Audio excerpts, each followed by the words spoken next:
নমস্কার, আমি Subhadra. Hello everyone, কেমন আছো সবাই? এক্সাইটেড আজকে সন্ধ্যাটার জন্য? সাউথার্ন বেঙ্গল কালচারাল কমিটির পক্ষ থেকে আপনাদের সবাইকে জানাই নববর্ষের প্রীতি ও শুভেচ্ছা। আপনারা সকলেই জানেন সাউথার্ন বেঙ্গলি কালচারাল কমিটি বেশ কয়েক বছর ধরেই এই ধরনের অনুষ্ঠান আয়োজন করে আসছে। আর এই অনুষ্ঠানে থাকছে গান, নাচ, ড্রামা, ছোটদের এবং বড়দের। এর সঙ্গে থাকে প্রচুর প্রচুর আনন্দ আর সারপ্রাইজেস। এই সারপ্রাইজেস আপনাদের চমকে দেবে, এত সুন্দর সারপ্রাইজেস আছে। সুভদ্রা, প্রতিবারে আমাদের এই অনুষ্ঠানের একটা থিম থাকে। যেমন গতবার ছিল সত্যজিৎ রায়ের অবদান ভারতীয় চলচ্চিত্রে। এবারে কি সেরকম কোনো থিম আছে? হ্যাঁ প্রমোদা, এবারে থিমটাও বেশ আকর্ষণীয়। ভারতীয় চলচ্চিত্রে বাঙালিদের অবদান। আমরা সবাই জানি দীর্ঘ কয়েক যুগ ধরে বাঙালিরা ভারতীয় সিনেমার নানা দিককে সমৃদ্ধ করে তুলেছে। ভারতীয় চলচ্চিত্রে বাংলার অবদান অস্বীকার করার কোনো উপায় নেই। এটি একেবারে বিশাল ও অমোঘ। 20 শতকের প্রারম্ভ থেকে বাংলা চলচ্চিত্র নির্মাতা, শিল্পী ও সঙ্গীতজ্ঞরা ভারতীয় সিনেমার পরিসরকে গভীরভাবে প্রভাবিত করেছে। 1950-এর দশক থেকে 90-এর দশক পর্যন্ত এবং তারপরেও একদম আমাদের পুরো ছাপ অমলিন রেখেছেন। তারা চলচ্চিত্রের প্রতিটি ক্ষেত্রে চলচ্চিত্র পরিচালনা, চিত্রনাট্য রচনা, সঙ্গীত পরিচালনা কিংবা অভিনয়ে অংশগ্রহণ করেছেন, যা তাদের বহুমুখী প্রতিভা ও শিল্পী সত্তার পরিচয়। বাঙালি চলচ্চিত্র ভারতীয় চলচ্চিত্রের জন্মভূমি। কারণ বাঙালির চলচ্চিত্র দিয়েছে পরিচালক সত্যজিৎ রায়, ঋত্বিক ঘটক, মৃণাল সেনের মতো গ্রেট পরিচালক, যাদের স্টোরি টেলিং আর চিত্রশিল্পীর প্রস্তাবনা শুধু ভারতে নয়, বিশ্ব জুড়ে খ্যাতি লাভ করেছে। তাদের সৃষ্টি অপু সংসার, নাগরিক, মেঘে ডাকা তারা আজও চলচ্চিত্র প্রেমীদের কাছে অনুপ্রেরণা কাজ করে।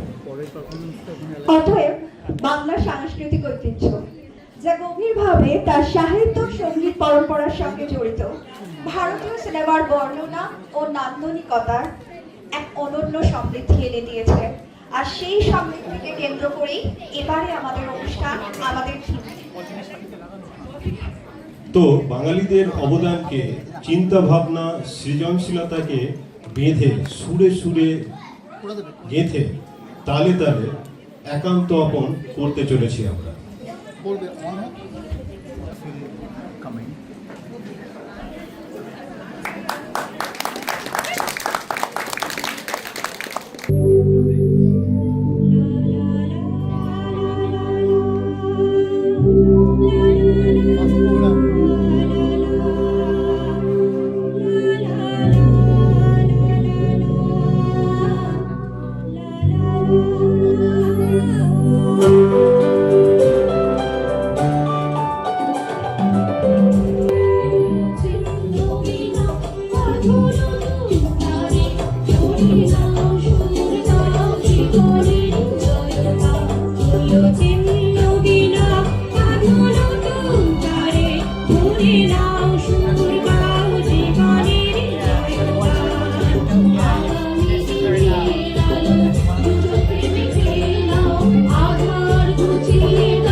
নতুন সে এক খেলা রে।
ছাগলের পেটে ছিল না জানি কি ফন্দি, চাপিল বিছার ঘাড়ে ধরে মুড়ো সন্ধি। জিরাফের স্বাদ নাই মাঠে ঘাটে ঘুরিতে, ফড়িংয়ের ঢং ধরি সেও চায় উড়িতে।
দারুণ ছিল তা, আমি তো খুব এনজয় করলাম, জানি না